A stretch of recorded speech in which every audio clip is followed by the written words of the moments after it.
Que retenir des faits marquant l'actualité ce mercredi? Landry Salanon, déjà en position pour nous faire le point des données à lui parvenues par la production de nos confrères, bien entendu. Landry Salanon, bonjour. Bonjour, Joël Etonji. Alors, on parle de l'actualité, mais elle relayée par les canards, j'imagine, l'une de ces grosses affaires à la une. Oui, et cette affaire de 39 hectares de terre à Abomey-Calavi qui a donc conduit plusieurs prévenus devant la Cour de répression des infractions économiques et du terrorisme, la CRIET. De nouveaux déballages devant les juges, c'était donc hier.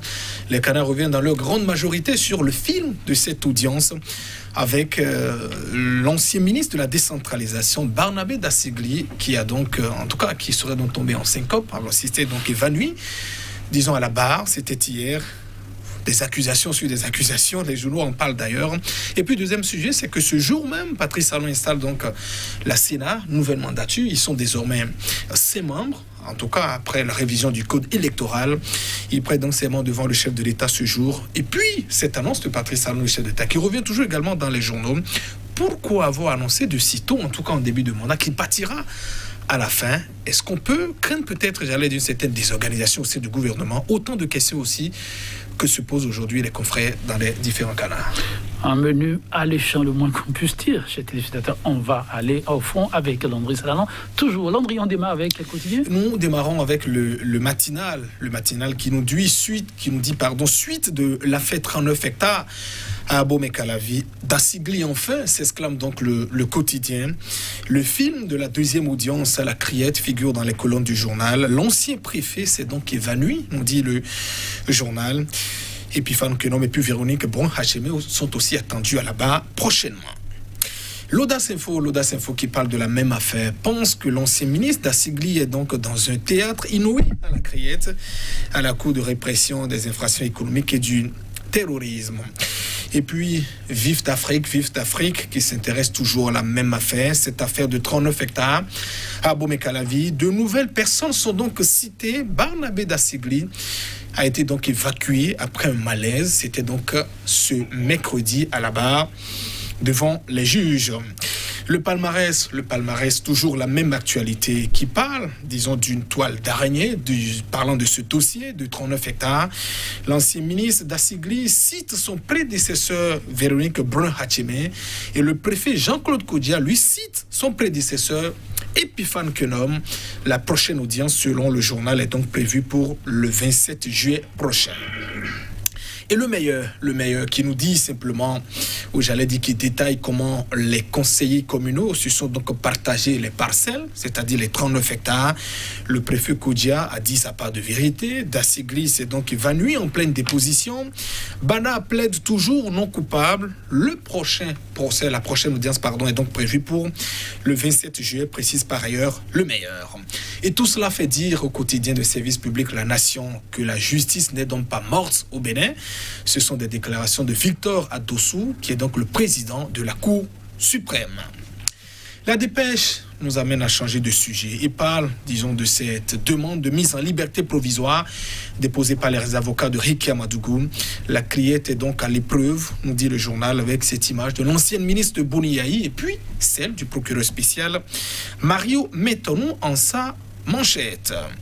Le Nouvel Observateur qui parle de ces affaires de détournement de deniers publics.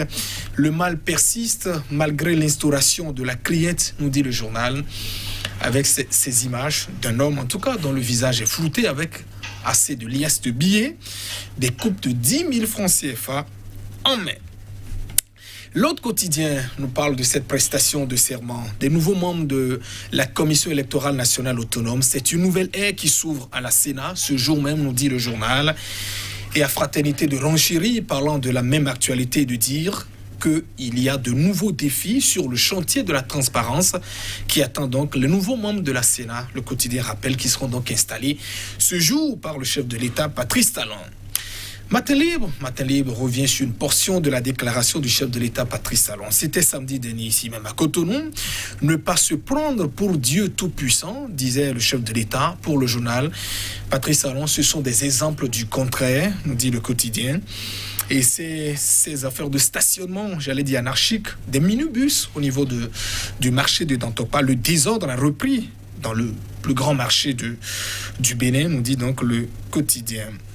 Et Actu Express qui parle, ou j'allais dire qui revient aussi sur cette annonce du chef de l'État de ne pas, en tout cas, briguer un troisième mandat à la fin du second.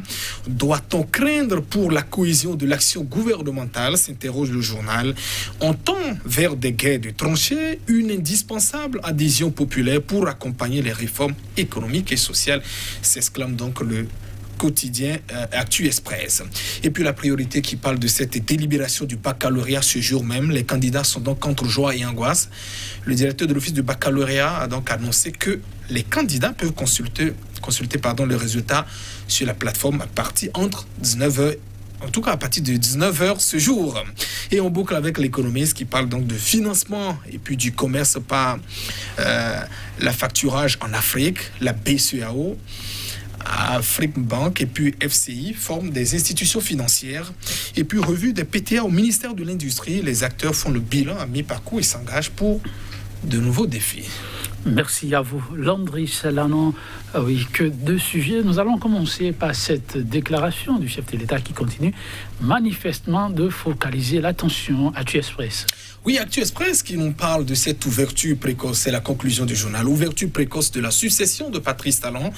Doit-on craindre pour la cohésion de l'action gouvernementale? C'est donc la grosse interrogation du journal. Le quotidien qui parle en tout cas d'une certaine ouverture précoce. Voilà. Je pense d'abord que la Constitution, tout de même, elle est claire. C'est deux mandats, un mandat renouvelable une seule fois.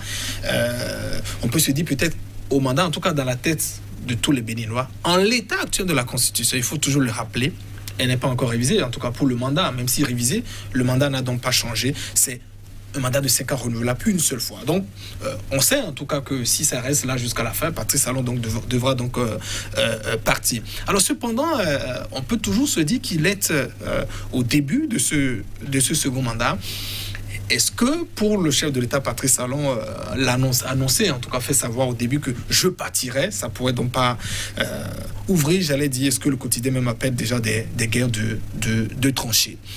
Souvenez-vous, en tout cas, au début du mandat du chef de l'État, quand il avait promis un mandat unique, pour beaucoup d'acteurs, il s'était dit c'était quelque part une certaine erreur, même s'il le voulait, c'était pas forcément utile de pouvoir le rappeler, parce que dans une certaine cohésion de gouvernementale, au sein même des ministres, la guerre à la succession peut rapidement, j'allais dire, démarrer, à la fois lui-même dans son camp et également dans le camp de l'opposition, qui prépare sans doute aussi, j'allais dire, dont la vocation est quand même de travailler, de conquérir le pouvoir et de pouvoir l'exercer. Politiquement, ça peut toujours être une certaine erreur quand vous faites savoir, comme en tout cas on le lui avait un peu reproché, ce n'était pas bien. Sauf que lui-même s'est quand même rattrapé au fil des années avec des portions aussi de déclarations, le j'aviserai, je verrai bien, et puis enfin, je ferai un second mandat. C'est son droit, on l'a dit, en tout cas, c'est pas anticonstitutionnel, sauf que la parole, en tout cas, du chef n'avait pas été respectée. Donc cette fois-ci, pour le début du second mandat, il a 60 mois à boucler quand il dit déjà que il lui reste tout de même encore, je crois, 58. Je veux partir. Quelque part, je dirais que le quotidien trouverait quand même, j'allais dire, l'interrogation un peu justifiée quand on dit est-ce que au niveau même du gouvernement, on peut toujours maintenir cette cohésion au niveau de l'action? Est-ce qu'au niveau de des réformes qui s'opèrent, on peut toujours avoir cette adhésion des ministres et notamment cette attention, cet accompagnement? Est-ce qu'on ne peut pas, en tout cas, commencer déjà à se dire qui doit pouvoir le succéder, qui doit ainsi de suite aller? Sauf que c'est aussi un couteau à double tranchant qu'utilisent aussi les politiques pour opérer des sondages dans tout gouvernement. Vous savez, quand vous faites des annonces, même si on le sait, je partirai, par exemple, je ne briguerai pas donc un troisième mandat, ça peut toujours aussi permettre, je crois que c'est aussi une arme, en tout cas, qu'utilisent aussi beaucoup de politiques, au chef de l'État, Patrice Talon, savoir qui sont ceux, forcément, qui nourrissent, j'allais dire, d'ambition. Ça lui permet, quelque part aussi, de savoir qui sont les ministres, qui ont donc une attention à m'accompagner jusqu'à la fin. Est-ce qu'ils ont donc mon onction? Est-ce qu'avec cette attitude, on peut leur confier le bateau à la fin?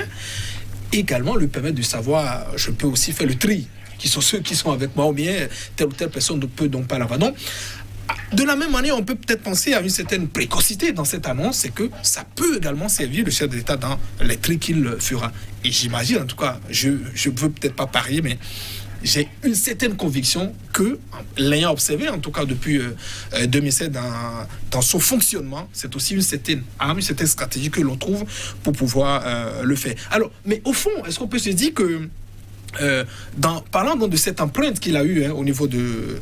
a réussi donc à imprimer à son gouvernement depuis 2016. Est-ce qu'on peut forcément parler d'une certaine... avoir des craintes par rapport à la cohésion de l'action gouvernementale? Il a réussi quand même à montrer...